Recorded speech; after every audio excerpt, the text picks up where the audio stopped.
A college football tradition like no other. Yes, sirree, boys and girls. Or the guy that just won't leave. Wow, that is sad. The Dave Hooker Show. YouTube, Apple, Spotify, and the free Off the Hook Sports app. A presentation of Off the Hook Sports. Back to Dave Hooker. Here we are with Caleb Calhoun. Welcome to the program and a lot going on. Tennessee, a Tier 2 national title team, according to CBS Sports. Joe Milton makes the rounds in New York City. He was on NFL Network, and he wants 3 rings. And a comparison that I pointed out, I'm going to pat myself on the back just a little bit, a comparison I pointed out to one of the best quarterbacks in the history of the SEC for 1 year. Figure out who I'm talking about.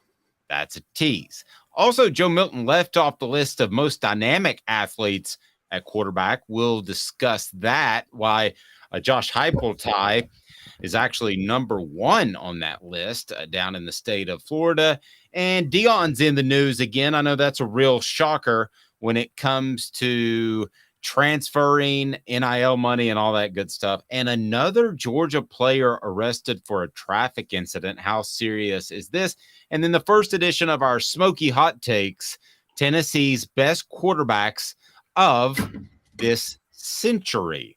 So no Vols on the top 75 quarterback list of this century, according to ESPN.com. We shall debate. So we'll talk some Dobbs, some Bray, some more, and a live report that we're excited about from Zach Haire of Haire of Sports Treasures. He is in Hoover, Alabama, so we'll get his thoughts on the Vols and the SEC tournament. Load it up, kids. How are you, Caleb Calhoun? I am wonderful. How are you, Dave? I'm fantastic, and good morning to the message board. We think we got the echo thing that was bothering me yesterday, so let me know if not. Travis says, what's going on with the Athens Speedway? A reference to the Georgia Bulldogs, and they like to drive fast. That's pretty good. They haven't managed to put the brakes on those issues quite yet. Where's the rim shot, Dave? Do you have it? I can have it, but I actually have to be honest with you. I stole it from Mike Griffith of Dog Nation. It is rare that he turns a good phrase in prose, but he did so I stole it from him, and I'll give him credit. Probably the last time. But he gets credit this time. Mike Griffith is just a fantastic man. All right, here we go. We're getting moving right now, as I want to start it off with Caleb. We were on the air when Joe Milton was making his rounds and when this story came out. So let's get to it right now. It is what the H, because Tennessee not considered a top tier national championship contender. Here we go. What the H? What the? What was he thinking? Release the hounds. The Dave Hooker Show. Keep cool. A presentation of OffTheHookSports.com. Oh, what the H today, brought to you by Bassey Lawn and Garden. What the H? Why would you buy your industrial or commercial lawn products from anywhere other than Bassey Lawn and Garden? Go to Bassey.com to learn more. Bassey Lawn and Garden, man alive, it's worth the drive. So Tennessee named a Tier 2 national title contender per CBS Sports. Here's why it qualifies for what the H? There is only one team on tier number 1. It is the Georgia Bulldogs right now. The same way in the middle of Alabama's run with Nick Saban, it was them and everybody else. The old argument was, would you take the field or would you take Alabama? That's where Georgia is right now. So to me, everybody's tier 2, but a lot of other teams were tier 2 as well. So I find the whole concept of having multiple teams on the first tier, and I would like for you to run those teams down, as a little bit absurd, to be real honest with you. So what are the teams that CBS Sports had on the top tier? Okay, so on the top tier, and for anybody who wants to check this out, I'll give it a shout out real quick. This is Chip Patterson's 100 Days Out College Football Names, Games, Storylines to Follow, just 100 things. So among those things are the teams in the national title contention. Georgia's at the top for them. Just below is Alabama, then Michigan, then Ohio State, then LSU, then USC. Then here's what really gets under my skin is Okay, the last. so let me be clear. Who is tier one? Who is on the All the of first? those are tier one. All Okay. of tier one. Repeat them again because this is strange to me. And I know he's going by odds in Vegas, which I lean on, but repeat those again, please. Okay, so Georgia's number one at the top, and then Alabama, then Michigan, then Ohio State. Now, I get your point. There should just be a tier one and nobody else. But if you were going to do a tier one and then a tier above Tennessee after that, I'm fine with Alabama, Michigan, and Ohio State. I would probably give Ohio State better odds than Michigan. I don't know about you, but I know Michigan's won the last two, but Ohio State has more talent. Okay, people that know me would never call me this, but if you want to call me this, go ahead on the message board. Call me Homer Dave, but given the schedule and what Tennessee has returning, I believe quite firmly that they're right on par with the other teams as far as potential to win a national championship that aren't named Georgia. Well, let me make your head explode then, because here's Okay. where my head exploded. Okay. So just below them were LSU and USC. I'm okay. I'm actually still okay with that. Here's where my head explodes. Texas, Florida State, and Clemson are in tier one. And then you get to tier two with Tennessee. Let me repeat that, guys. Texas, Florida State, and Clemson are tier one. And Tennessee is tier two. I did my Florida State rant last week. I think it's time I do a Texas rant at some point. They have no business being a tier one title contender. This is laughable to me. No, you've got Quinn Ewers that is decent, is okay, but this Texas team should have beaten an Alabama team when they were trying to find their way. Alabama was, because they didn't have the skill position players that they were used to, and I don't see Texas being anywhere close to potentially winning a national championship. They might in 2024 or beyond, but this doesn't feel like the year to me. No, not at all. And here's my thing. So I got no issues with programs that run pro style offenses that kind of run the standard pro style and standard, defense. You know what I'm talking about. Those pro-minded coaches, Steve Sarkisian, Kirby Smart, Nick Saban, they're all in that mold. Wouldn't you say? I kind of miss them a little bit, to be real honest with you. Yeah, exactly. So Sarkisian's in that mold. The thing when you run those offenses, though, they are more dependent on Jimmys and Joes than any other type of offense. Does Texas really have the Jimmys and Joes to compete with Alabama and Georgia right now? No. And even with the transfer portal, you can flip a roster faster than ever. But if they're not comparable to Alabama, who took a dip in talent. I mentioned the skill position players other than Bryce Young last year. So they took a dip, and I still don't think Texas is as talented as Alabama. I don't think Texas is as talented as Ohio State. Travis says, I bet Dave's mortgage that Michigan will never win a title under Harbaugh. I agree with that, but I don't think Texas is as talented as Michigan right now, based off recruiting numbers that we have in analytics. I don't understand the love for Texas. I sort of kind of can see it for Clemson, although I don't think they'll ever recover from having a second head coach in Brent Venables. That's just what I feel about Clemson. And I don't understand. John Chavis, would you say? More like David Cutcliffe. But Cutcliffe is cut out to be a head coach. Cutcliffe was head coach material. Venables, I don't think is head coach material.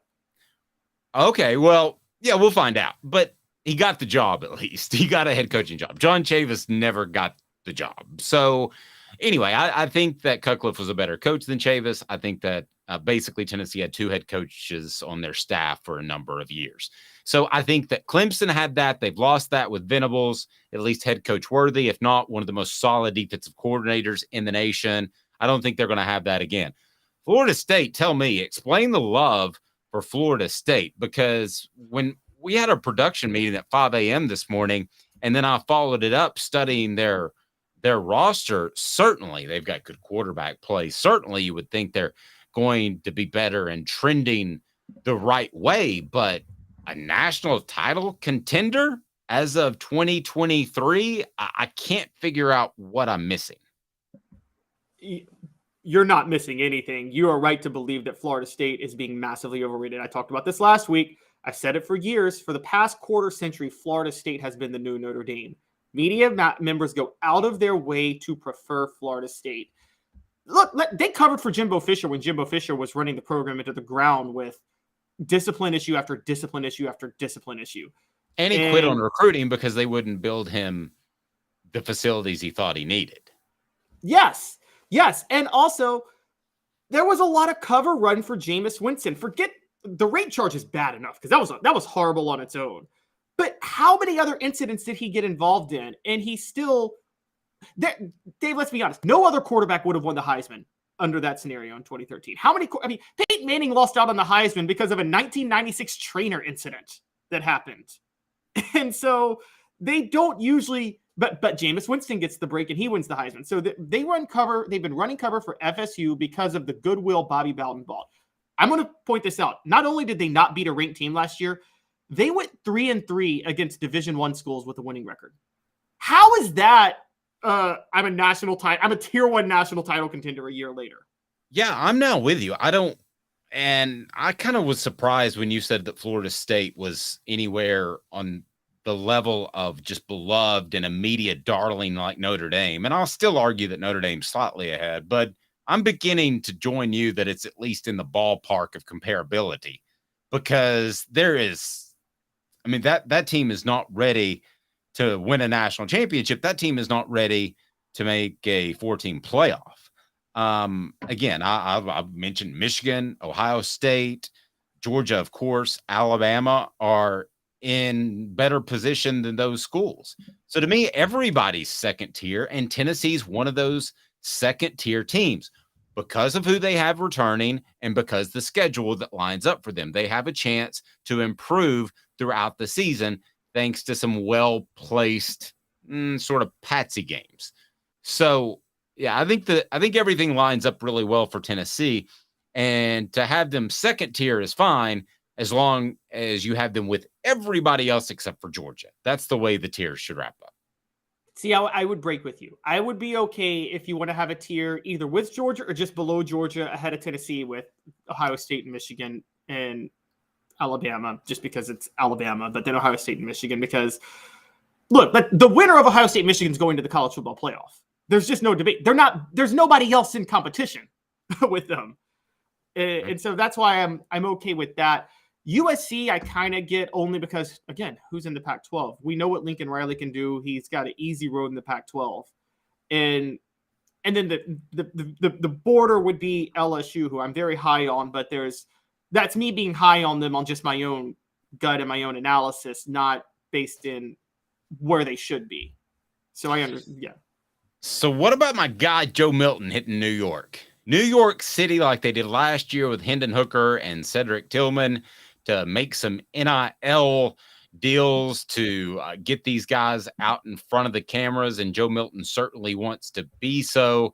As we saw Anthony Richardson of Florida get drafted high on potential, I think Joe Milton could be that type of guy. However, people want to compare him to T. Martin because the natural comparison is to say Hendon Hooker, like Peyton Manning, got Tennessee to a championship type of level, and you want Joe Milton to be the guy that wins you the title, i.e.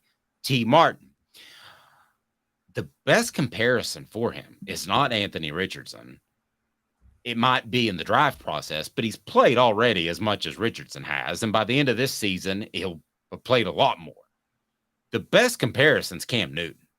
6'6". I wrote it on offthehooksports.com. He brought it up. I can only assume he read my column.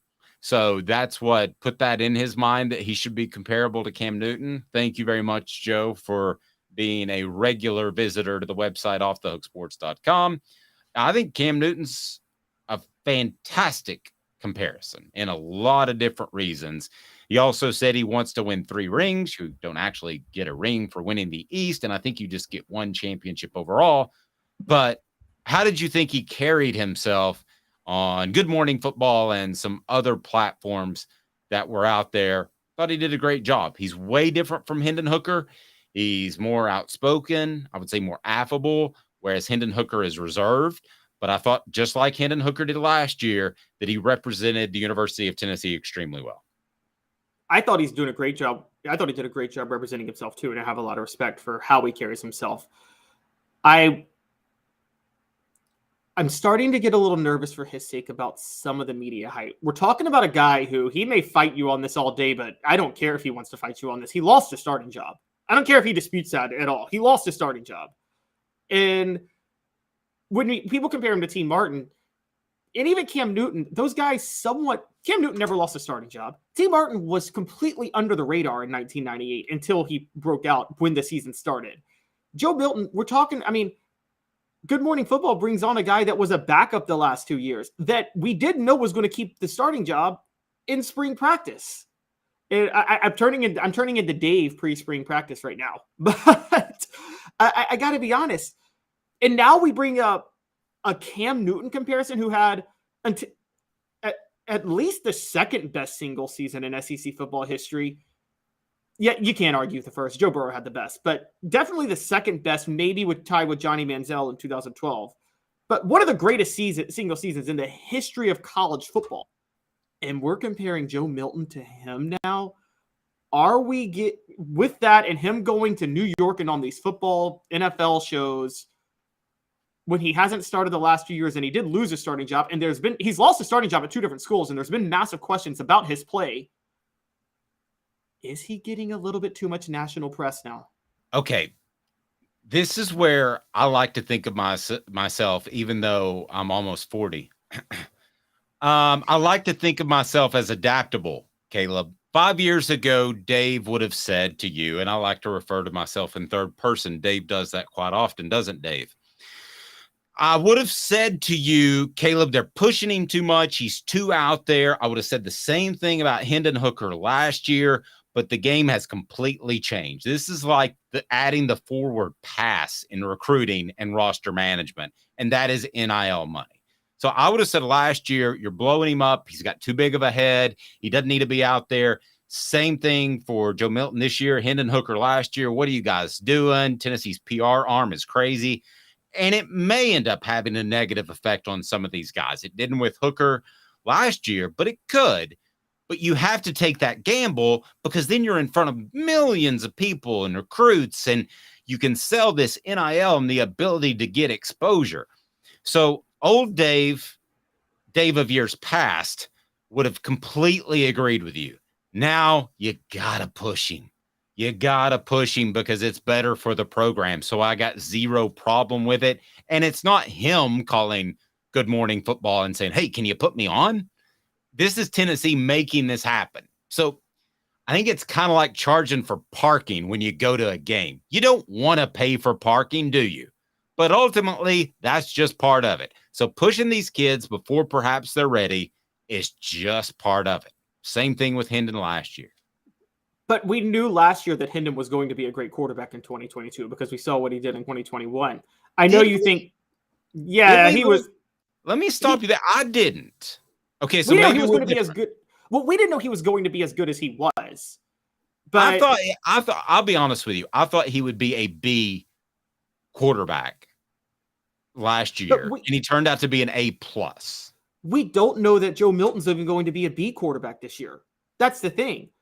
Okay, when you're pushing these guys, when you're pushing Hendon Hooker in 1997, when you're pushing Peyton Manning pre-NIL era, no one, let's be honest, yes, Peyton Manning was the number 1 draft pick had he gone out in 96, but no one knew Peyton Manning was going to have that year he had in 97. Still the greatest single season a quarterback's ever had in Tennessee football history. And pushing Eric Berry in 2009, these are players that we knew were at least going to be very good starters. We knew Hooker was going to be very good. I mean, even you said B, that's above average. I thought maybe very good though. Very good means B+ or A-. Well, he was B+ or A- in 2021. So I thought he was going to at least be that in 2022. And so Okay, well, then I was too hard on him because I still had questions about his accuracy downfield. Oh, I did too, but I didn't have questions about his decision making, and I knew his accuracy was better than Milton's, and those two things were a big deal. So we knew Hooker was going to be good. We didn't know he was going to be great. We don't even know that Joe Milton's going to be good. We don't even know that he's going to hold on to his starting job this year. So I'm thinking more. I'm getting vibes of, dare I say, 2005 when Fulmer was going on national media and saying that Eric Ainge has Peyton Manning qualities. I don't remember him saying that, and I was. He did. Did he really say that? He said after his freshman year, Eric possesses many of the qualities Peyton Manning had. Well, that's the dumbest statement ever. I mean, and I don't mean any offense to Eric, but I mean that's a once in a not even generation type of leader and type of work ethic. I can't believe he put that sort of pressure on Eric. I'm sure that was to try to motivate him in some shape, form, or fashion. And Philip did that through the newspaper on several occasions, especially with the offensive line. He'd say they'd have a bad day and they'd come back and they'd have an incredible day the next day. So I guess that actually I'm still taken aback that he said that, and I probably wrote it. Well, what Fulmer acknowledged later, and remember he was holding open practices for ESPN during that 2005. Yes, I busted one of those up. Oh, you did? Did I tell you that?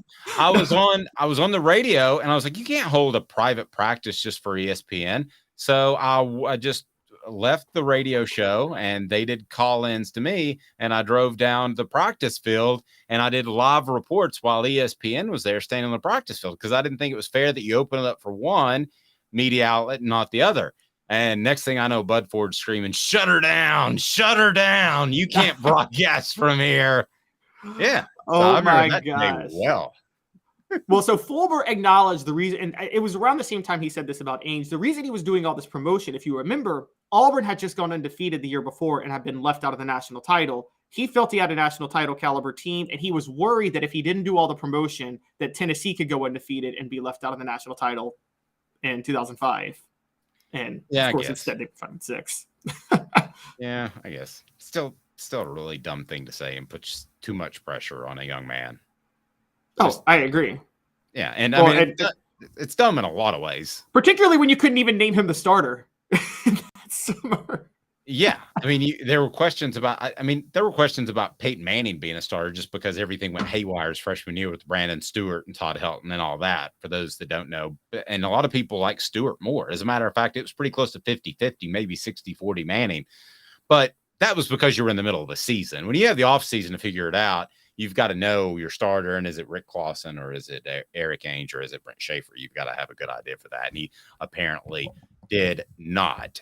Now, another thing about Joe Milton, he was left off a list of the most dynamic athletes at quarterback. Was that just an incredibly stupid mistake? We'll discuss 2 minutes off the Hook Sports. What should people be doing, Jacob Warren? Because you're nice enough to remind people about what we're doing. If I can find Jacob Warren talking to us, I believe I can.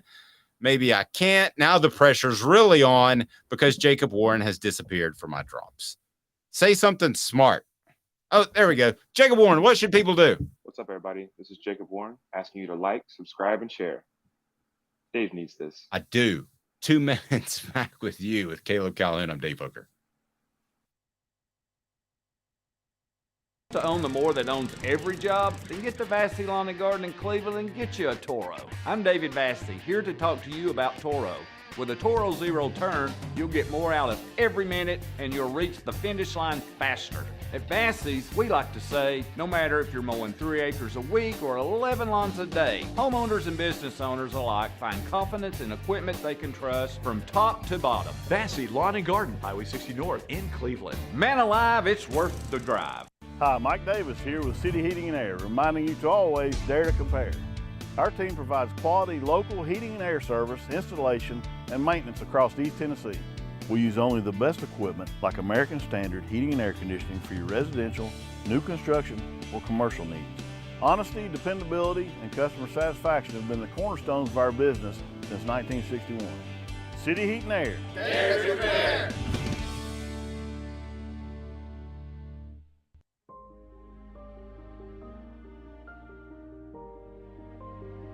Our family has been creating one-of-a-kind pieces of jewelry in West Knoxville since 1986. Each piece is a combination of unique processes that bring your idea to life. Every day in our shop, a truly special item with a story all its own is being manufactured in our facility, bringing the history and family sentiment into a whole new generation of life. We are grateful that you chose us to be Knoxville's best jeweler, a title that we value and respect. Because to me, being a jeweler and owning a jewelry store are not the same thing. I'm Rick Terry. I'm a jeweler, and we want to be your jeweler. Kingston Pike and Campbell Station Road in the heart of Farragut, and downtown on Gay Street right next to the Tennessee Theater. With all that sun, sand, and salt water, the beach is a very relaxing place. Unless you wear contacts. Ow! Open your eyes to the best the beach has to offer with LASIK vision correction from Campbell Cunningham Laser Center. Ah. You're listening to The Dave Hooker Show, a presentation of OffTheHookSports.com. The internet is full of pictures of each and every one of you. Available on YouTube, Apple, Spotify, and the Off the Hook Sports app. Download now for free. Is there nothing you people can't do? Also available on OffTheHookSports.com. From our message board, Travis says that there were still accuracy issues, are still, with Hendon Hooker and toughness. I hadn't heard toughness, and it was pointed out on the message board, and I'll go back and watch that he appeared rattled after he took a couple of hits. Was that something that after he would take a hit, he would be rattled for a couple of plays? That's our message board. What do you, did you see any of that? Because I didn't, but I'm willing to go back and look. I think there was a little bit of front running, and what I mean by that with Hendon Hooker is if one drive stalled, a few drives would stall. And if he scored a touchdown on a drive, then you'd have a few drives where he kind of got hot. But I think that has a lot more to do with just Josh Heupel's system and tempo than anything. I think Heupel's offense is a bit of a front-running offense. So I think that in that regard, if a quarterback takes a hit or a couple of hits or, you know, there's a sack or anything like that, it just kind of messes with the tempo and the flow of what they're trying to do, I think. Well, and he's so well protected, too. We don't have a great sample size of him getting hit to check his toughness, to be real honest with you. How about Joe Milton? He got more in 2021 because of his pocket presence issues, but he got so much better at that in 2022. So, how about Joe Milton? Left off the list of most dynamic athletes at quarterback. That leads us to 4 downs, brought to you by Campbell, Cunningham, Taylor, and Hahn. Really? Not on the. How many are on this list, Caleb? How many quarterbacks are on this 11. list? He's not one. Huh? 11. 11. And he's not on the list. 4 downs. Campbell, Cunningham, Taylor, and on. 4 downs. 4 questions. 4 answers. The Dave Hooker Show. 4 downs. A presentation of OffTheHookSports.com. Look at me, no glasses, no contacts, because I got LASIK. That's Campbell, Cunningham, Taylor, and Hahn. They're local. They've got individual vision centers as well that'll take care of your eyes, just an annual checkup. But if you need LASIK and you don't want to wear contacts and you don't want to wear glasses anymore, that's the way to go. Cataract surgery as well. And they're local. That means a lot. All right, 4 downs. First down is now. UCF quarterback John Rise Plumlee is the number 1 most dynamic athlete at quarterback in the nation. Okay. This guy's a pure runner. If we're going to talk about athletes, everybody's athletic now. There's not Mike Vick and Chris Winkie. There's not that variance of comparisons. Okay. So everybody can run around to some extent, but dynamic athlete at quarterback, I don't think Plumlee nearly as much as I think Joe Milton. And Plumlee's number one. He's a running back that can throw at that position. I don't know if you've seen him play, Caleb, but he's almost not quarterback. I mean, he runs around a lot. It's almost like Brad Crawford of 247 who did this only based this on how fast the guys are. Not even like whether or not they're runners, but just their pure speed. Because John Rice Plumlee, yes, is a faster runner than Joe Milton, but Joe Milton's got a way bigger arm. And quite honestly, I think Joe Milton is a more effective runner because he's bigger. He can withstand more than John Rice Plumlee. So I don't get I don't get how you could think in any way outside of just speed, he's a better athlete than Milton, because he's not. He doesn't have great hips as a runner. He's kind of like Cam Newton. He's a straight ahead runner. But that's because he's so big. I mean, in every single physical category, he would defeat Plumlee, except for maybe straight out speed, maybe a little bit of a wiggle that Plumlee might have that Milton doesn't. Jaden Daniels. A fight, who Daniels. wins? What's that? If they were in a fight, who wins? It's Milton every time. Yeah, I would pay to see that, actually. Jaden Daniels, LSU number 2.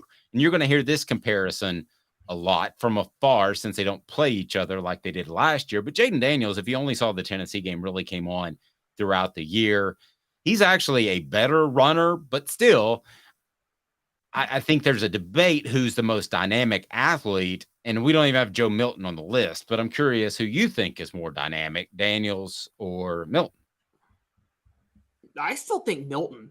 I think Daniels, I do think Daniels might be the better quarterback this year, but I think Milton's a more dynamic athlete. I mean, you're right, he's a better runner, but that's relative. Again, like we're talking about, Joe Milton can withstand so much more contact than anybody on this list because of his size that I just don't think that.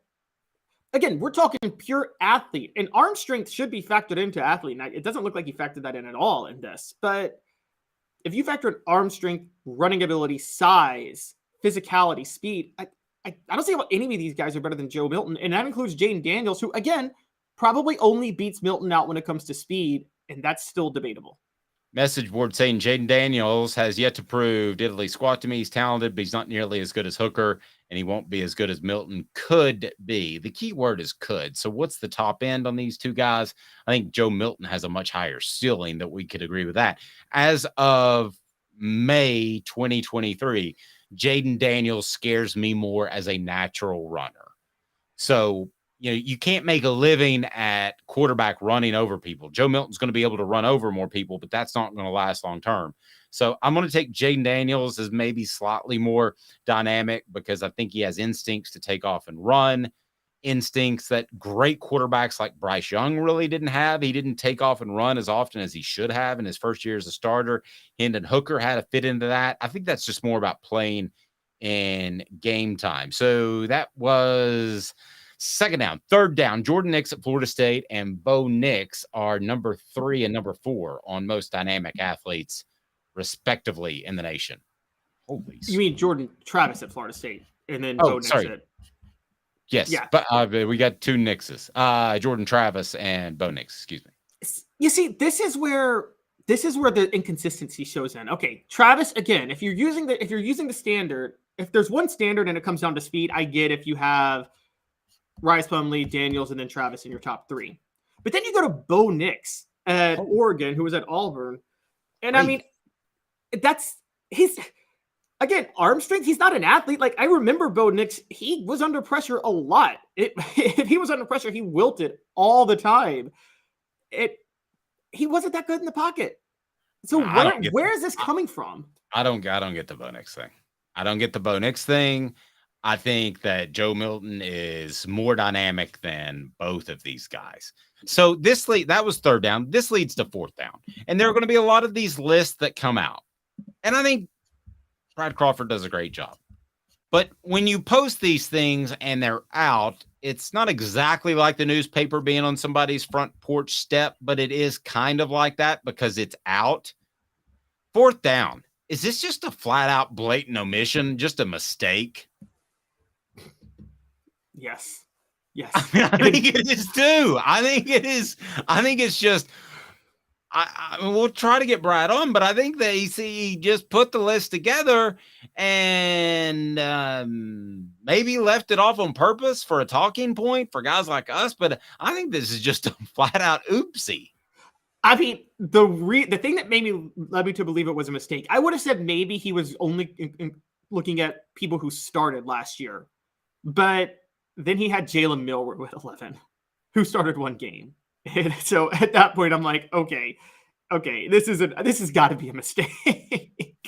Josh Ward is going to write about, and he'll join us tomorrow. He's going to write about the best fan bases to be a part of right now. And we've got our teams picked out. We discussed it yesterday. There's an honorable mention. For the love of all that's holy, doesn't Joe Milton get an honorable mention here? So, I mean it's something. It's 247 Sports. That is one of their biggest followings is Tennessee fans, right? Well, it's not as big as the On 3, but yes, it's one of their bigger ones. Okay. I think that On 3 would probably have them 1, and then everybody else would be tier 4. They'd have Joe Milton tier 1, everybody else is tier 4, based off some of their reporting. Just being frank with you, they are all Vol, and that's fine, but that's not where you would ultimately go for your They're probably already comparing him to Joe Burrow and saying he could surpass Joe Burrow's 2019 season. I think it was written that he's left Joe Burrow in the dust, and Cam Newton is crying over just watching spring practice tape. That's what I was told that the On 3 folks are saying, but they're doing a great job. I think this might be just a flat out omission, but I would easily have Joe Milton in the top half of that 11 that you mentioned. No question. I'd have him number one. Really? I mean, who's more physically an athlete? Best athlete means most physically gifted. Who has more physical gifts? Just raw physical ability than Joe Milton. Okay. All right. Jaden Daniels scares me more as a runner.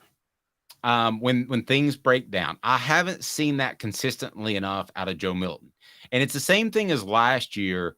Well, Bryce Young. So I covered Alabama for Saturday Down South one year, and there were times where you want to keep your eyes downfield, but at some point you need to tuck and run. So his first year as a starter, which would have been 2021, there were times where he should have just tucked, ran, slid, pick up 8 yards, keep yourself ahead of the sticks. So I think Hendon Hooker struggled with that because that's something you develop during games. And Hendon Hooker ultimately became very good at that towards the last half of the season. And I think Joe Milton will as well. But to think that he's not going to do it with that kind of physical ability, I think is absurd. See, I get if you're defending, you're more scared of Jaden Daniels as a runner. But if depending on the quarterback you have, you're also more scared if Jaden Daniels is running for you because Jaden Daniels is more likely to get hurt than Joe Milton when he gets hit. And I say that, guys, Jaden Daniels to me is the better quarterback. We have the message guy who said that Jaden Daniels has something to prove and he could be as good as Milton. I don't get that. Jaden Daniels has proven way more than Milton has at the college level already. He just won the SEC West. Okay. So how are we going to sit there and say Daniels hasn't proven anything, but Milton has? So I think Daniels is a better. I think the impression left by the Tennessee LSU game probably still sticks strong in Tennessee fans' minds. Jaden Daniels got better. If you watch football all day like you and I do, and not just the Tennessee game, not to say you guys on the message board don't, but some people don't. And I mean, Jaden Daniels was really good and got really better. And that game was a total fiasco disaster of the sun in their early start, sun in their eyes, opening kickoff, and then the turnover. It just got out of control really, really quick. So I don't think that's an indication that Jaden Daniels is forever an average or below average quarterback. But Tom leaves us with this. The moon still has a black eye from when Joe Milton hit it with a football. But as somebody just go ahead, Travis, get ready. But as somebody told me within Tennessee's program, it's great if you can throw it to the moon, but if you can't hit it, it doesn't really help. So he still has to prove that. And he still has to prove that to some people within the program to be consistently accurate. What we're saying is, so far, Joe Milton is early 90s Randy Johnson before he learned control with his fastball. Ooh, like it. Has Joe Milton ever killed a bird in flight with a ball? That was when Randy Johnson got his control, though. To be fair, yeah. I was he a big meant to Mariners. hit the bird. Yes, exactly. I was a big Mariners fan because Ken Griffey Jr. was my favorite player, and Randy Johnson was not a reliable starter for the Mariners. But I think he was throwing games to try to get traded. That's just me. I have some bitterness there. He was not. That was one of the best teams to never win a championship, or the most exciting teams to kind of like the Orlando Magic when they had Shaq and Tracy McGrady. Shaq and Penny. I said, yeah, Shaq and Penny, excuse me. That Mariners team with Griffey and A-Rod and Edgar Martinez and Jay Buhner. Oh, mean, Randy Johnson is your ace. Jamie Moyer was on that team. I know this is going to stun you, but Deion Sanders has made the news again. Pat Narduzzi at the ACC spring meetings in Amelia Island said that's not the way it's meant to be. You know Narduzzi, he's the Pitt head coach. That's not what the rule intended to be. It was not to overhaul your roster. We'll see how it works out, but that to me looks bad on college football coaches across the country. The reflection is on one guy right now. When you look at it over all those kids that have moms and dads and brothers and sisters and goals in life, I don't know how many of those 70 that left really wanted to leave or they were kicked in the butt to get out. Sorry, you get paid now. The rules have changed. I would be right with Narduzzi if they weren't getting NIL money. But if you want to flip a roster, and you can because of the ability to run people off. And listen, Josh Heupel has done the same thing. I can name players that told me they were told you're probably not going to play. It's best if you move on. Sorry. That's the way things work. You don't have to sit out a year anymore like you used to. You certainly don't have to pay your way like you used to if you weren't granted a release. Them's the bigs. That's life in the big city. I can remember talking to somebody one time about, hey, we've got this great advertiser, but I hear that somebody else is coming after them. I'd hate to lose them. And he just said, that's life in the big city, Dave. And this is life in the big city. So if you don't like it, then I guess you could go to Europe and play football and probably be pretty good. But nowadays, you're getting paid. You have the ability to transfer out easily. You're not forced to sit out a year. Deion, keep it going. Josh Heupel, who's done some of this, I got no problem with it. And I would be the first person to call him out, Caleb. Did Brian Maher leave because he wanted to, or he was told it would be in his best interest? I'll leave it at that. I half agree. I think, yes, you have to do it. So, let me break it down. Yes, I understand if you do it carefully like Josh Heupel does. I don't think there should be any rules in place. I'm with you. From a moral perspective, it's not that I'm opposed morally to the recklessness of how Deion Sanders has done it, because he just overhauled the roster in a way that we've never seen anybody do that. I think this is a little reckless on Deion's part because, look, yes, coaches are going to do this, but there's still somewhat of, there is like market capitalism going on here, which is that coaches, this can hurt you in recruiting long-term if you're seen as a coach that runs everybody off immediately. So think about it this way. I don't think it can anymore. Go finish your point, but I don't think it does or can anymore.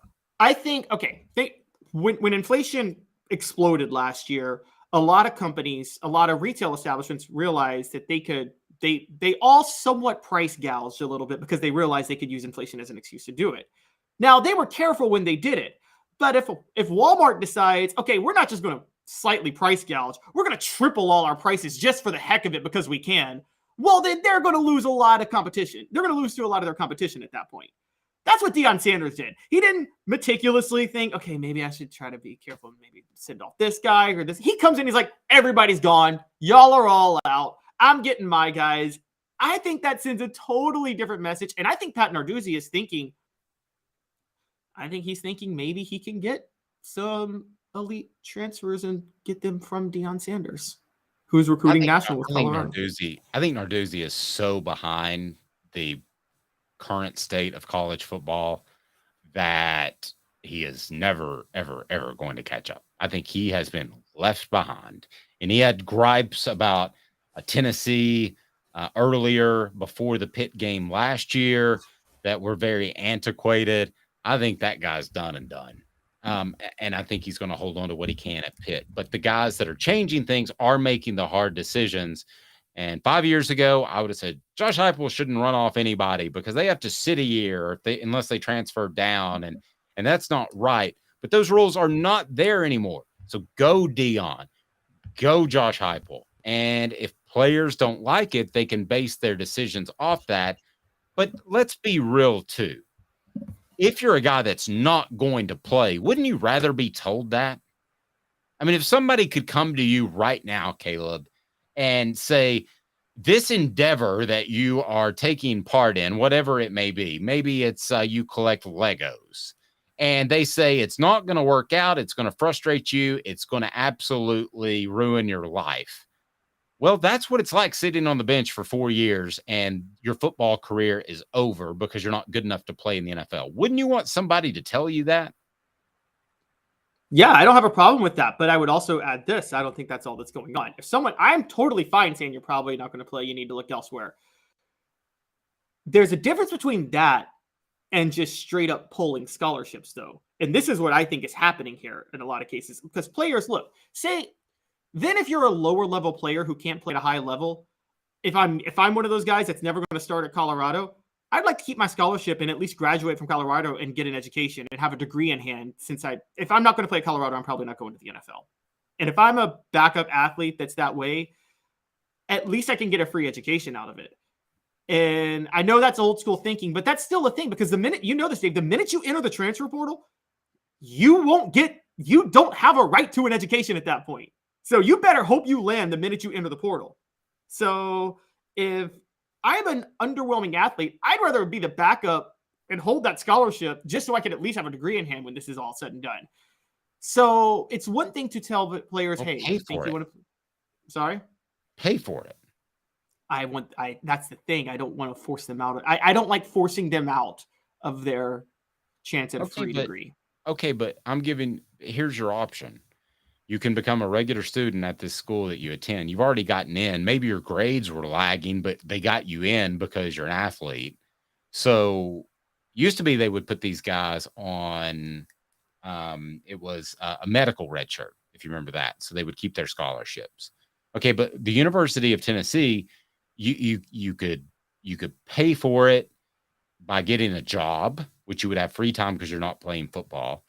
I also know, and I'll check on this, that UT always said that as long as you left in good standing, you could come back and get your degree. Reggie Cobb did that. Fred White did that. Dwayne Goodrich did that. They didn't have to pay a dime. So is there some sort of catch-all for those guys that don't have anywhere to go, but you can still go down, play football, get a scholarship, or you can stay and pay for yourself. The bottom line is you prove you weren't good enough for a job, and that's what this is now. This is no more Philly good student athlete stuff. No, okay, here's what I'm saying. Let's put it this way. If you decide to enter the portal, all bets are off. We agree there, right? You decide that is your decision. No matter what a coach says, you decide to enter the portal. And for those that don't know, they don't have to take you back if you enter the portal. Yes, they don't have to take you back. If you choose not to enter the portal, regardless of what a coach says or is trying to do, I think 4 years of free education should be binding, provided you're in good academic standing, regardless of whether or not you're going to play or be able to start or anything like that. That's just where I'm at. I have no problem with them saying that, yes, you can still be on scholarship, like the old medical red shirt scholarships. That's what they would do. If a guy couldn't play, but he was a good dude and he didn't want to go elsewhere, they'd say medical red shirt. Well, if he were Peyton Manning, he'd have that knee worked on, right? But this guy wasn't good enough, and they figured it out. So they did that a lot. Yeah, I mean, I don't have a problem with them being kept on scholarship, but I also don't have a problem with them pulling scholarships. I mean, okay, you're not going to see this a lot So Colorado should step up and say all the guys, if they want to stay and just be students, then they can keep their scholarship. So and go to school. But what gets really weird, and not to get too deep in the weeds on this, is the athletic department actually pays the university. There is a transfer of money at the University of Tennessee, and I assume at the University of Colorado. So it's not as easy as me just saying like, hey, walk into the movies for free. You know, I'm the guy that takes the ticket, but you go ahead. It's not quite that easy. So there are financial repercussions, but I would like to think somebody could figure that out and they would get to keep their scholarship. But I think most kids would want to transfer down and still play. Oh, I think so too. But that's leave that option with the kids is all I'm saying. You enter the portal, it's fair game. I'm not, I look, at that point, I am with you. It's a business. It's, you made that decision. You are 18, you're 19, you're an adult. You made the decision. You risked it all. You better hope you find somewhere.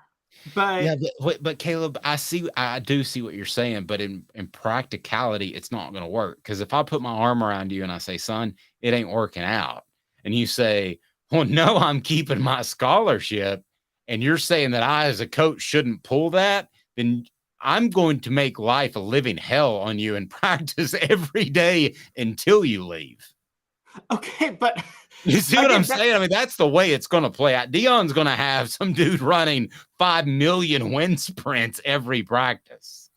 Okay, and this is where the school should step in and say, okay, maybe the scholarship, we'll find a way to help you keep your scholarship. But again, this is why you have to be artful with it. The artful dodger, Conjure Holloway. You got to be the artful dodger, and you have to be a little more careful, which is, okay, if it's one or two people, like if Josh Heupel says this to Brian Maurer, and Brian Maurer decides to want to stay at the university, and the university finds a way to keep his contract, or to keep his scholarship, excuse me. You can't do that with like 60 people. You can't do that with more with 2/3 of the football team. Yeah, I think that's what's happening. No, I mean, you can't. The school can't keep the school can't like keep the scholarships of 2/3 of the football team at that point. And so I think it's just reckless for Deion to go this level. And again, he's doing this. We're acting like Deion has proven something as a head coach, guys. No, I agree. But we're also acting like Colorado has proven something as an athletic department over the past 20 years, and they haven't. Today's tough question. We'll talk some Georgia Bulldogs who can't put the brakes or even, I don't know, they can't even slightly touch the brakes on their driving problems. This is a serious deal, Georgia fans. You got a problem. And I got a problem with hitting the wrong button. Today's tough question brought to you by Craft Treats, so you can put the edit point there, Caleb. Today's tough question. Take a side. Take a stand. The Dave Hooker Show, a presentation of OffTheHookSports.com. CraftTreats.com. Use the promo code Off the Hook. Get 20% off your pet's treats that can have CBD in them that will help with digestive issues, arthritis, or anxiety. It's pretty awesome. CraftTreats.com. Use the promo code Off the Hook. Promo code Off the Hook. They have non-CBD treats as well. Your pet will love you for it. Mine does. All right. So you've got Georgia with another issue. And at our production meeting this morning, when 5 a.m., it's 4:15, I think is when it started this morning. But we were discussing this, and for a moment, I thought to myself, are we talking about are we rehashing stuff? No, we're not. Georgia receiver Marcus Rosemy-Jacksaint, it's quite a name, has been arrested on reckless driving and maximum limits speeding charges. This is with Mike Griffith of Dog Nation, senior from Pompano Beach, Florida, arrested on the misdemeanor charges at 4:33 p.m., okay, taken to jail. They take you to jail if you're really driving reckless. Okay, so there's an issue. Continuing trend of players getting arrested on speeding and reckless danger charges, despite educating and training aimed specifically at the dangerous driving issues. Kirby Smart said, quote, "We brought in Athens Clark County Police and UGA Police to address a lot of these issues with our team in a team meeting setting, and played some video of things that were going on in Atlanta drag racing and things." You're deflecting the blame. It's your guys that are doing it. the Atlanta drag racing thing, yeah, people drive like idiots in that city, but just because they're drag racing doesn't mean you should be drag racing. And there's probably people doing fentanyl on the side of the streets. Doesn't mean your players should be doing fentanyl. So 2 of the 4 players that have been arrested this offseason on driving related issues were arrested after Smart spoke of the educational videos that were shown to the team. So that didn't do any good. Turbulent offseason for the Bulldogs with the tragic deaths of offensive guard Devin Willock, rest in peace, sir, and recruiting staffer Chandler LaCroix, again, rest in peace. Investigators found that LaCroix was speeding excessively, reaching 104 miles an hour. So here we go. We have another issue, and they don't take you to jail if you're going 15 miles over the speed limit. I can tell you that right now. So we have another player that's been taken to jail. Now, one of the things per Mike Griffith in this story about the arrest, and it really stood out to me. And he compared now Mike didn't cover Mark Richt. Okay. Mike was covering Tennessee and then Michigan State at the time. So Mike and I go way back. So he brought up the comparison if there is a difference between the standard under Mark Richt and the standard under Kirby Smart. Okay. So that was brought up by Mike Griffith. Smart, this is according to Mike's story. Smart has stood firm that his program is no less disciplined than when he took over for Mark Richt, saying, quote, the standards have been created here for a long time and that doesn't change. And we want our players to live up to those and mistakes they make. We treat them like we do our kids. We discipline them. We try to prevent them. We try to educate them. We try to do all we can to help our student athletes in a positive way. Our team is a very disciplined team. They'll do what they're supposed to when they're supposed to. And when they don't, they're going to face the repercussions of that. Are there the same standards at Georgia for personal behavior under Kirby Smart as there were Mark Richt? That's today's tough question, brought to you by crafttreats.com. Hell no. It's not even close. And by the way, we got banned from Facebook, so watch your language. Oh, what banned? What kind of? I was wondering, how do we get banned from Facebook? What? I don't know, but that just tells everybody out there to be sure you're on YouTube. No, you're right. Heck no. We're gonna say there was actually. Right. I'd rather get banned for you voicing your honest opinion. Now, it is absolutely absurd to think that the same standard under St. Mark Richt, and he really lived up to that. He wasn't like Pastor Hugh Freeze. Mark Richt lived up to it. To say the standards are the same is pure absurdity, Caleb. It ain't even close. Yeah, and there's actually, we can track this. So for those who don't know, Mark Richt's last year, 2015, Georgia lost to Alabama in the regular season that year, 38-10.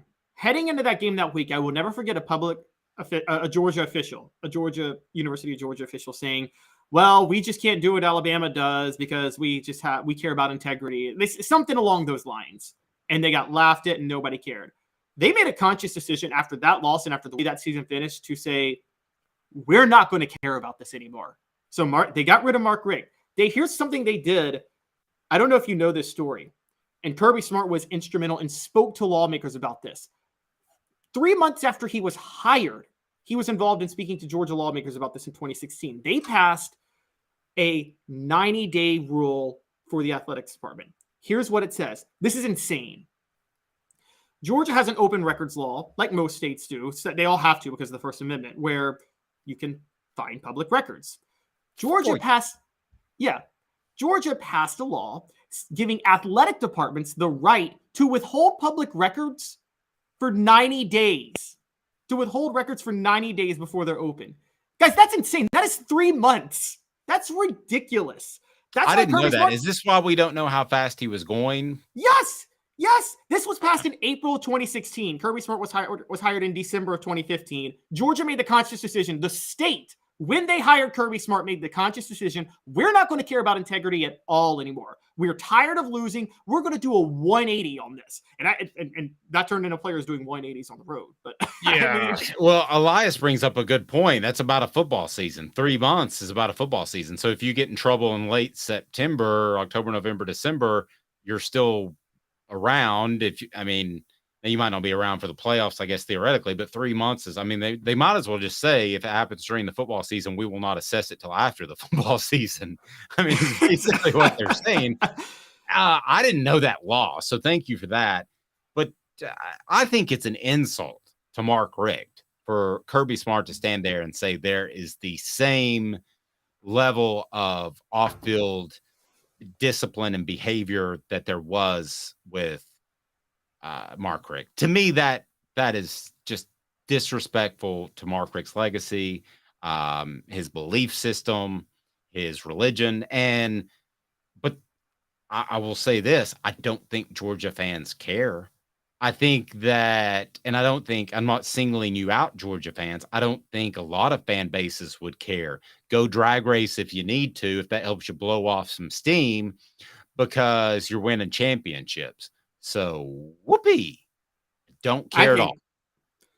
I'm going a step further at this point. Forget Kirby Smart not being Mark Richt. I think he's dangerously close to turning into Urban Meyer with the way he's thumbing his nose at the public. I thought that after our 4:05 production meeting this morning. The Urban Meyer name popped in my head, and I wondered if you might go there. Both guys that are very driven. Could Josh Heupel be the Nick Saban to Kirby Smart, the way Nick Saban was to Urban Meyer? When Nick Saban laid that thumping on him in the SEC championship game, Urban Meyer was like, "Oh man, I'm feeling chest pains. It's a panic attack. I'm out of here. See ya." Could Josh Heupel be that guy to Kirby Smart? If not, who is that guy? We don't know right now, I don't think. Yeah, we don't. But I will tell you this, Caleb. If you let guys play, if you cover stuff up and you don't handle discipline in an effective, fair, but enforceable way that makes an impact, you will lose control of your team. I've told you this before, both on and off the show, on and off the record. That's what ultimately led to the downfall of Philip Fulmer in the early 2000s. And you can never get it back. Yeah, no, you're right. You can't get it back. And the hard part is it kills your recruiting, because I keep saying this. Parents, 5-star athletes do not want their kids going to those cultures. They get scared to death, even if they're bad parents, even if they're non-involved parents, they don't want their kids to turn out bad. And that perception sticks. And so they're going to steer their kids away from that culture. And you're right. You're absolutely right. You can't get it back. Let's not forget, the Fulmer Cup started in 2005. Remember the starting of the Fulmer Cup? Mm-hmm. And Florida and Tennessee went 5-6. Now, the great irony is a Florida fan started the Fulmer Cup, and that was the year Florida hired Urban Meyer. So total shamelessness. Yeah, and for those that don't know, the Fulmer Cup was this website that kept track of arrests and guys getting in trouble, and Tennessee was regularly towards the top of the list. But again, I don't know that we all did the digging to find out if that was really true. Smokey Hot Takes coming up, Tennessee's best quarterback of this century, and a live report from Hoover, Alabama, as the Diamond Vols try to make the College World Series, and we'll see how they end up. Not as newsy this year, but can they advance even further than that special team last year? Possibly. 2 minutes live from Hoover and the best quarterbacks of this century off the Hook Sports. Family has been creating jewelry since 1986, each piece unique with a story all its own. I'm Rick Terry with Rick Terry Jewelry Designs. I'm a jeweler, and I want to be your jeweler. We're grateful that you chose us to be Knoxville's best jeweler. My family and staff look forward to serving you. So please come see us. Kingston Pike and Campbell Station Road in the heart of Farragut, and downtown on Gay Street, right next to the Tennessee Theater. Hi, Mike Davis here with City Heating and Air, reminding you to always dare to compare. Our team provides quality local heating and air service, installation, and maintenance across East Tennessee. We use only the best equipment like American Standard heating and air conditioning for your residential, new construction, or commercial needs. Honesty, dependability, and customer satisfaction have been the cornerstones of our business since 1961. City Heat and Air. Dare to compare. With all that sun, sand, and salt water, the beach is a very relaxing place. Unless you wear contacts. Ow! Open your eyes to the best the beach has to offer with LASIK vision correction from Campbell Cunningham Laser Center.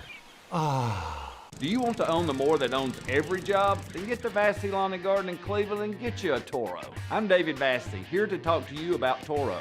With a Toro Zero Turn, you'll get more out of every minute and you'll reach the finish line faster. At Vassy's, we like to say, no matter if you're mowing 3 acres a week or 11 lawns a day, homeowners and business owners alike find confidence in equipment they can trust from top to bottom. Vassy Lawn and Garden, Highway 60 North in Cleveland. Man alive, it's worth the drive.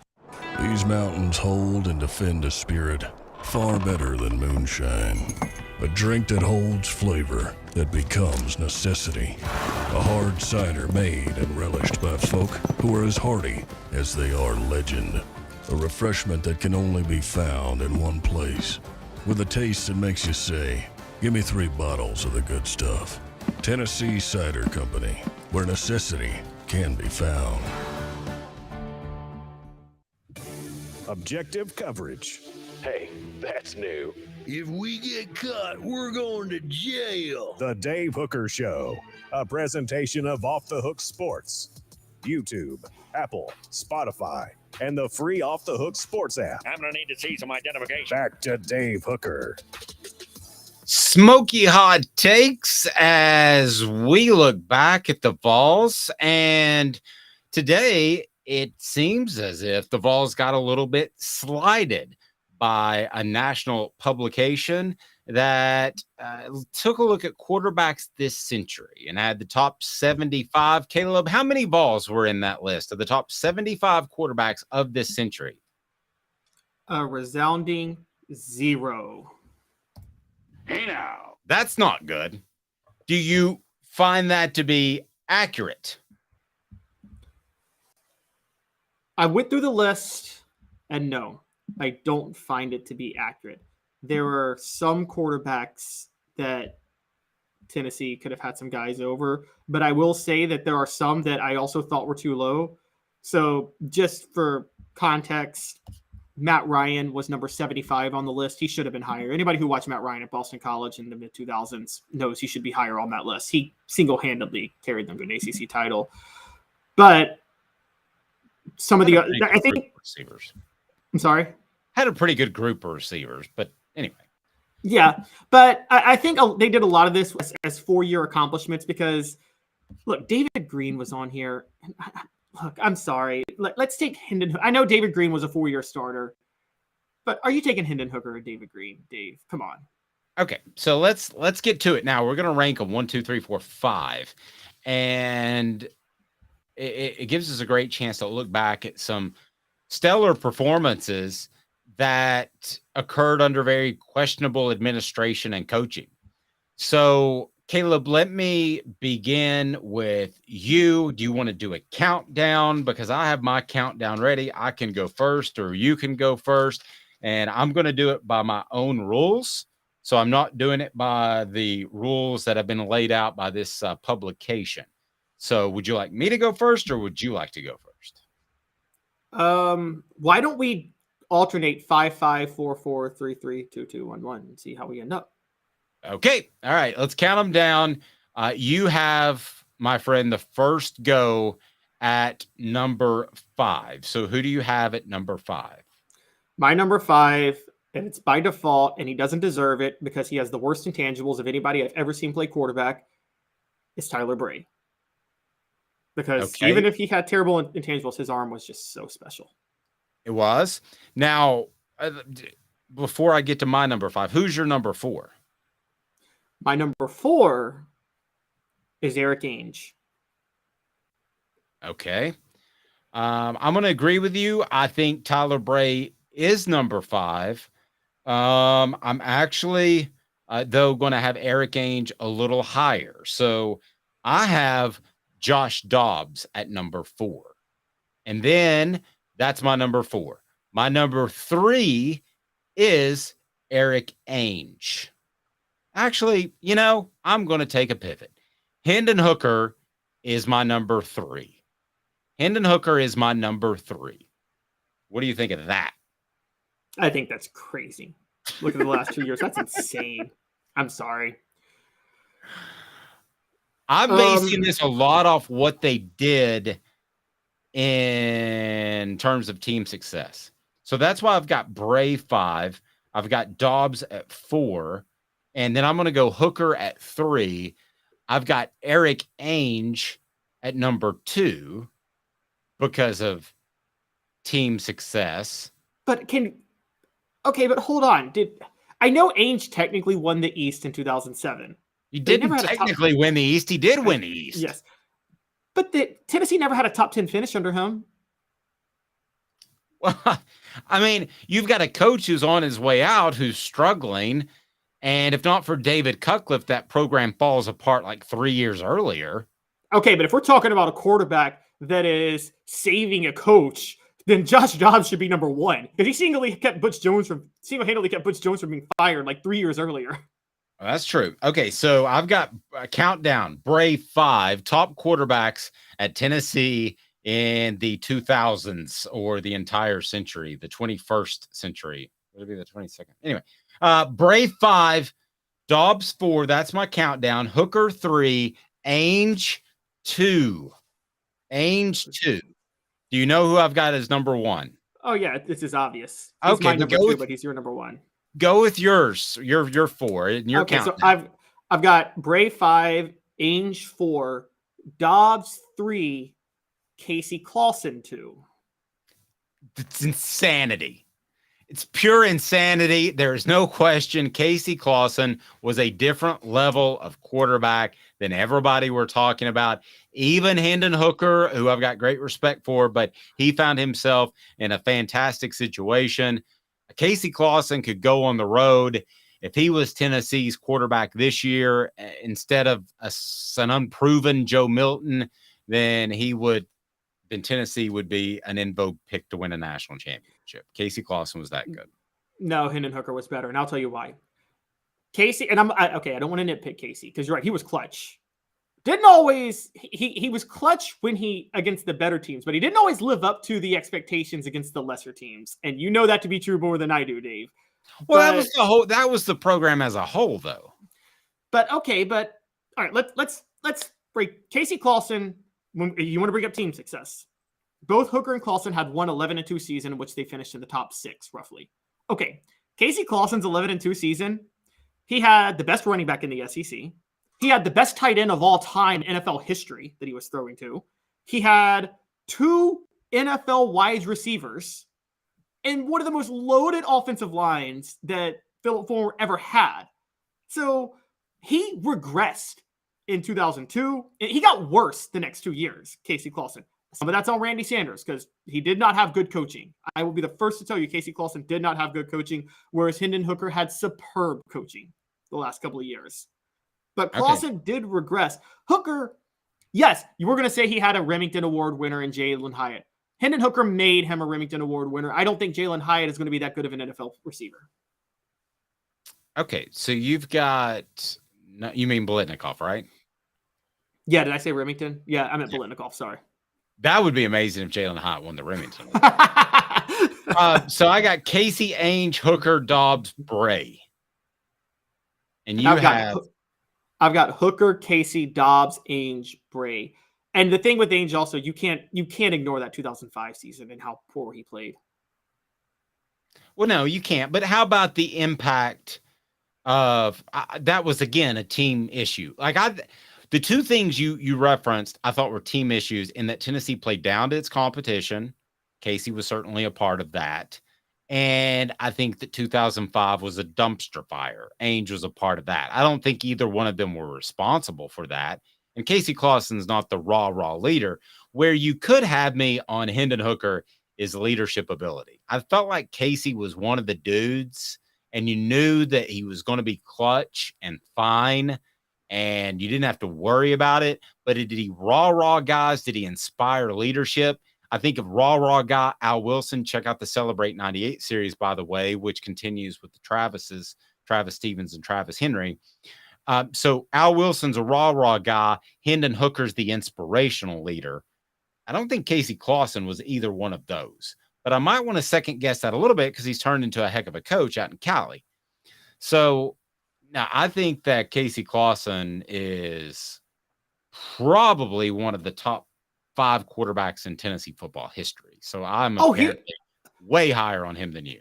No, I still have him in my top 5 too in Tennessee football history. Most of my quarterbacks in Tennessee football history in my top 5 are this century. But wait, let me push back a little bit though.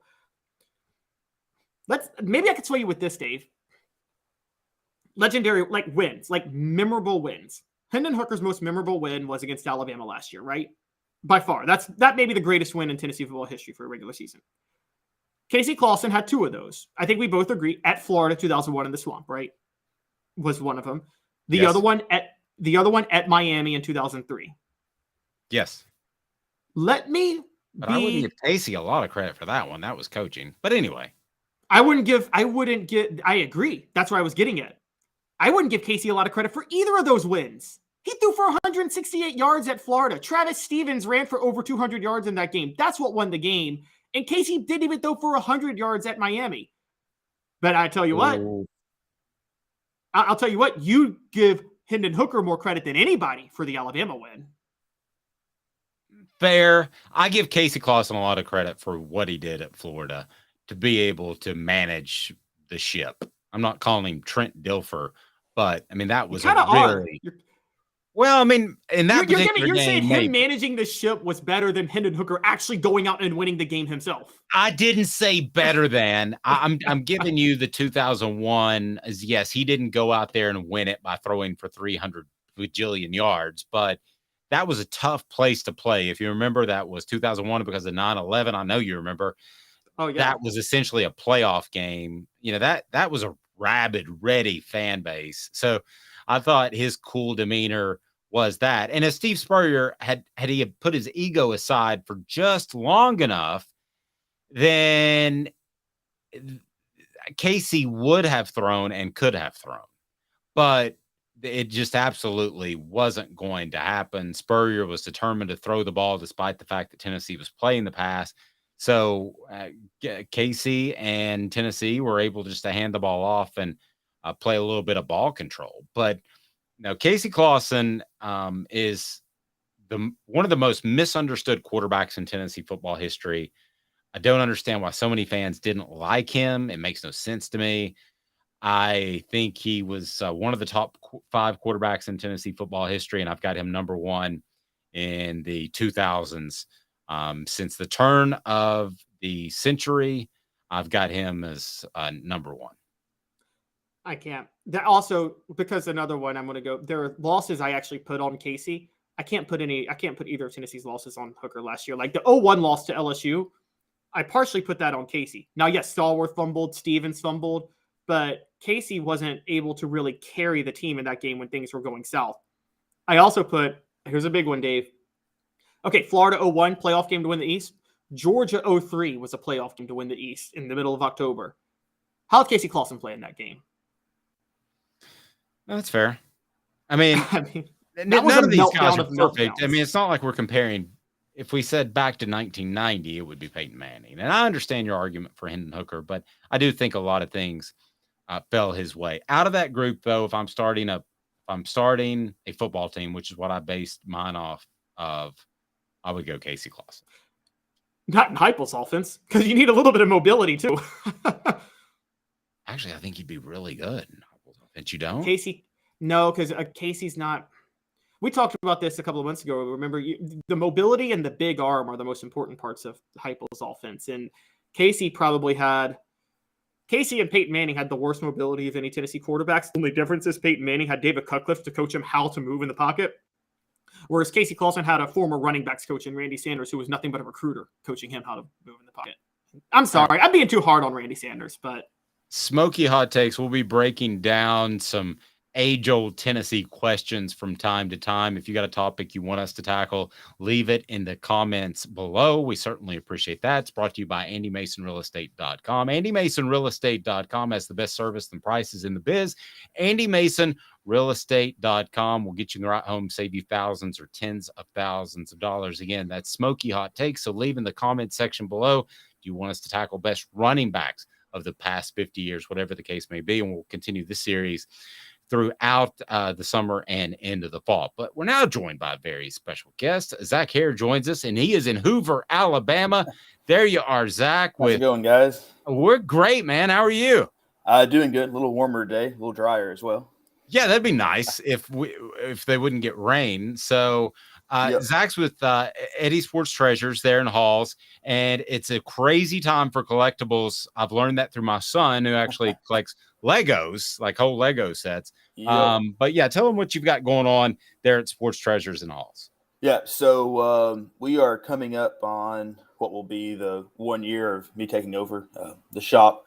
So we are a sponsor of Sport Fest. I'm sure a lot of people out there have heard about it. Coming up here June the 3rd, this coming a week from Saturday. Mm-hmm. We are the sponsor of the autograph area. There are going to be a lot of the guys from the 98 team, coaches, players coming back for that. So in conjunction with that, we're going to be doing a pretty big sale next week. And with that, Memorial Day, everything. Haven't came up with a catchy name for it yet. Still working on it. Let me work on that. Back in my drinking days, I could come up with something pretty creative, Zach, but I'll work on that. Yep. So be looking at our social medias, Facebook, Sports Treasures, Instagram on Sports Treasures TN. We'll be posting all of that pretty soon.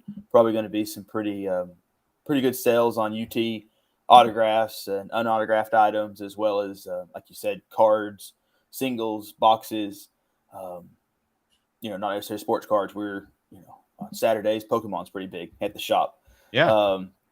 So as well as apparel, we have that, and then other signed mini helmets, baseballs, footballs, jerseys. Got a good selection of any Chiefs fans out there.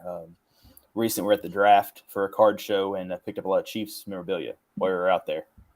Nice. All right. So Eddie retired. So is it still Eddie Sports Treasures, or is Zach Sports Treasures, or just Sports Treasures? So it's just Sports Treasures. Actually, it was never legally Eddie Sports Treasures. Okay. He just kind of called it that because, hey, I'm going to Eddie's, that type of thing. And so over the year, it's Facebook and Instagram and stuff like that's made it a little difficult. We have gotten it back to where it's just Sports Treasures. The only thing that's not Sports Treasures is our eBay store is still the Wall of Fame. That was my my personal one. Going in. A lot of people from Knoxville remember the Wall of Fame from back in the day. Yeah. I used to work there when the owner passed away. I was able to purchase the eBay store at that time. So that's the only thing that's not Sports Treasures. But everything else is Sports Treasures. Okay, so I assume you're a big baseball fan. You're in Hoover, Alabama. Yeah. After such a just incredible season that caught national acclaim and criticism last year, what has been your thoughts on the Vols throughout this season? So it's interesting. I have a buddy of mine. We were actually equipment managers for the team cool. When Serrano was there. We were there the 3 years that Senzel was on the team. So we were on those teams. We were part of those teams that made it back to Hoover after the few years of being off. So it's definitely been a fun ride the last few years. I mean, I got season tickets once I graduated, and I couldn't give them away the first couple of years. And then the team starts playing better, hosting regionals, super regionals, midweek games. People are calling me asking for tickets again. But the biggest difference from last year and this year, last year had a lot of those first round guys, brought back the pitching staff, and kind of steal some information from Coach Serrano because he was on there the other day. I think this team had a lot on their back coming in.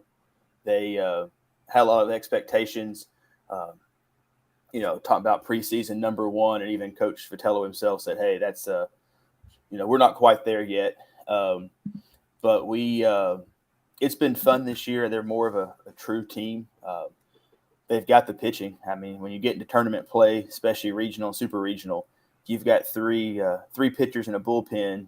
You can contend with anybody, and I mean, we've got, I would say, three of the best starters out there, and then you've got, a back end of your bullpen with Kirby and Burns and Camden Sewell that come out and shut people down. And I mean, Havliston yesterday, he pitched well. The weather just didn't do us any favors. It was pretty much raining the entire game.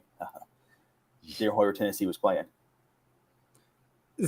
Zach, it's funny, flying under the radar right now, while the baseball team is probably is what we would say not entering the NCAA tournament with the same type of momentum and success they had last year. On the other side, the softball team is having its best season since Monica Abbott was there in 2007. Yeah. So here's my question. Karen Weekly or Tony Vitello, who gets a national championship first? Ouch. Probably Vitello, and just because Oklahoma is so dominant in women's softball, I think that would just make it tough. I mean, this is the year if the Lady Vols can do it. This would be the year to do it, but long term, you get the beating in the SEC all year, and that prepares you for the NCAA tournament, and can get hot at the right time. But I think if Karen Weekly's to get it before Tony, it would be this year. But I think long term, I think baseball has the better shot just because of the softball is so top heavy most years.